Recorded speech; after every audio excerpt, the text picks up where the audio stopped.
I'm Lamar, Kelsey, and I think I'm the ancient history part of this whole series.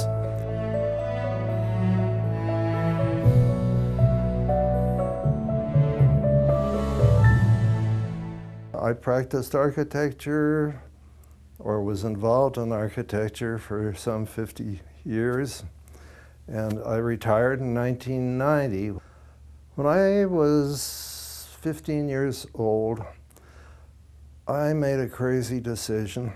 I decided I'd be an architect. I had no idea what an architect did, but I loved the work of Lloyd Wright, and Falling Water was such a wonderful place, and he was one of my heroes. And Charles Clowder was the other hero. So these were my guys, and I thought that maybe if I worked hard enough, I could be one of them too. So off I went after a while to the University of Illinois to study architecture. I entered the university on straight C probation. If I were to get a D, I was out of there. And I pretty near succeeded my first semester in electrical engineering. But somehow I made it through. And then, much to my parents' amazement, and everybody else's too, I graduated with honors. I have a little list of the 10 people, excluding my family, who shaped my life. And a lot of them are educators. That may count for my passion toward education. And 2 of them were faculty members at the University of Illinois. They were great guys. And they turned my light on. And when my light finally got turned on after dismal years in high school, I started doing a little better grade-wise. And I tell you what, I loved college. If I hadn't gotten married during my senior year, I'd have still been there, I think. I loved the academic life. I loved the social life. The University of Illinois did a lot for me. I had selected 4 small Midwestern firms. I didn't want to be in a big firm that I thought I'd like to visit. And I tried to research them pretty carefully and see their work in the magazines and that sort of thing. So off Ruth Ann and I go in a cloud of dust. I had no appointments with anybody, and I managed to get 4 interviews out of it. One of them was with a young architect who did wonderful houses. His name was Bill Kaiser, and his office was in Madison, Wisconsin. And much to my surprise, he had a 1-room office in the back of a fire station. And he wasn't, his one-man practice, and he wasn't ready to double the size of his staff at that time by hiring me. And he thought I ought to go see his mentor, who was Lloyd Wright, in nearby Spring Green, Wisconsin. So I called Mr. Wright and sort of set things up, and off Ruth Ann and I go again, and we visited Mr. Wright in Taliesin. And I must say, I always thought he was a grumpy old geezer, but not true. He was so kind to Ruth Ann and me. He met us at the front door of Taliesin, took us through the place, showed it off, and then showed us some of the work that he was doing, and it was one of the most marvelous half days of my life. And then off we go to Sioux Falls, South Dakota, where I interviewed with Harold Spitznagel. Spitz was an excellent designer. He had won the silver medal at the University of Pennsylvania, and a great mentor. He meant so much to me, and he was another person on my list of 10 who shaped my life. So the other thing he had in his favor was a fantastic sense of humor. And I think that was sort of necessary because he had this huge nose. a really prominent schnoz. And he used it to his advantage. He would, in client meetings, if the client disliked something, he'd grab his nose and close his eyes and intimidate the client completely. This is something every architect ought to learn to do if they get a big nose like I have. At any rate, we all thought, I was, still am, I guess, 6'3". Spitz was 5'10". But when Spitz stood with his nose pointed skyward, we all said he was the tallest man in the office. And so we found out from Spitz that architecture could both be serious stuff and it could be fun. And fun we did have. He trained us well. I had an offer from Ed Bunce, a partnership in his firm, a small firm again. We had like 7 employees, about the same size as Spitz's firm. Ed was a good mentor as well. He was schooled in the traditional architecture, contemporary architecture, which was the norm of the day, was something strange to him. And he decided he needed some young blood in the office, and I was the guy that was bleeding. So I spent 14 years as a partner in Ed Bunce's office. We were doing a lot of healthcare stuff, and Ed was doing most of that. I kind of helped out when I could and when I was needed. And we were doing educational work. And I always felt very strongly, ever since, you know, that I had had such fine educators help me through to my degree. I had always decided that I'd like to do schools. And I always hoped and very seriously believed that a good school would be a strong tool for the educator. Like a test tube and a textbook, it became something that enriched the teacher's ability to teach.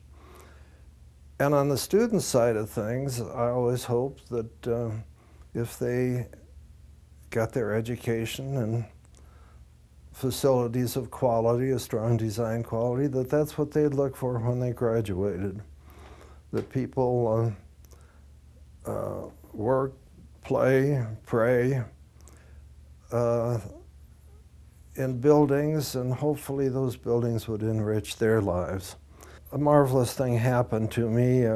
I was elected to fellowship in the American Institute of Architects at the age of 41, and I was just told the other day that at that time I was the youngest person ever elected to fellowship in the AIA.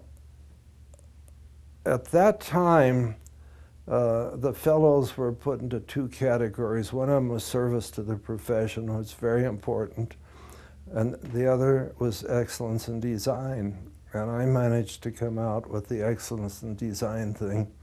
And so I was really delighted. It was certainly one of the high spots of my year. My mother and father attended the awards ceremony, and they were just as amazed then as they were when they attended my graduation. How did Lamar ever do this stuff anyhow? Hung on to one client, and that was University of Colorado's Design Review Board, and that had to be one of the best experiences of my life, one of the best clients. Good, strong people there, and good, strong architects, local firms, and some from out of state as well. It was great fun. I was sitting on the other side of the table from the architects. I was then representing the client. And I sat in on design presentations, and that was the age the computer had come in. And I sat in on architect selections, and some of the stuff that the architects presented, nearly all of it was absolutely unbelievably good. Hugh Stubbins was doing wonderful houses. And so Ruth Ann and I took a trip. I went to the AIA convention in New York. And then we visited the work of a number of the finest architects in the United States. Hugh Stubbins was one of them.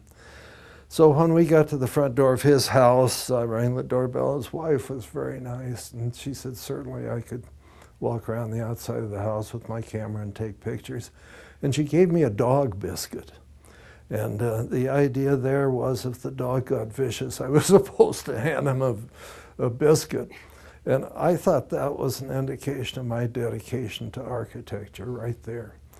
I'm a little intimidated. I got the course listing the other day for architecture, undergraduate and graduate work from one of the larger universities in the United States. And I looked at that course listing and I thought, holy smoke, I don't know if I'm ready to tackle that. I mean, so much math, calculus, graphic statics, all of this stuff like that. 3 years of study in the same language. Those things, in a sense, don't seem germane to me. Perhaps it's the idea of training the whole person. A lot of the elective courses certainly had to be in that direction. But I thought the emphasis ought to be more toward the courses that were germane. Why not teach a course in marketing? Why not teach a course in the financial aspects of architecture?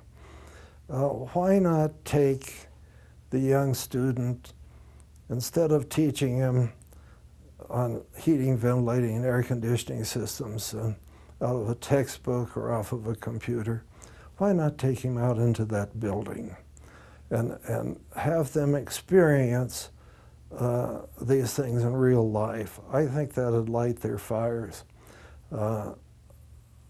So I'm troubled. I don't know. I guess I might be a landscape architect next time. I enjoyed architecture. I just thought I was one of the luckiest people in the world. Well, what creates a good building? That's, I think, what we're all after, a good building or a good plaza. I think good buildings are a combination of two things, the functional environment and the visual environment. I remember that in the first meeting, workshop meeting we'd have with a client, I'd get up and I'd draw a circle on the marker board, big circle. And inside that circle, I'd put the print buildings, site development, and furniture and equipment. That was the project. And on the outside of the circle, with arrows pointing inward, I would put what we call the form generators. The owner's needs, the characteristics of the site, all of the governmental stuff that we had to comply with, the budget, several others I don't think of right now, but ultimately, in spite of everything, we'd say, well, let's all sit down and dream together, client and architect, and we'd begin to program the building and design it in word form. And we'd dream on. Then we'd get down to this thing called budget. And in spite of all the good intentions, it was often the budget that was the biggest of all of the form generators.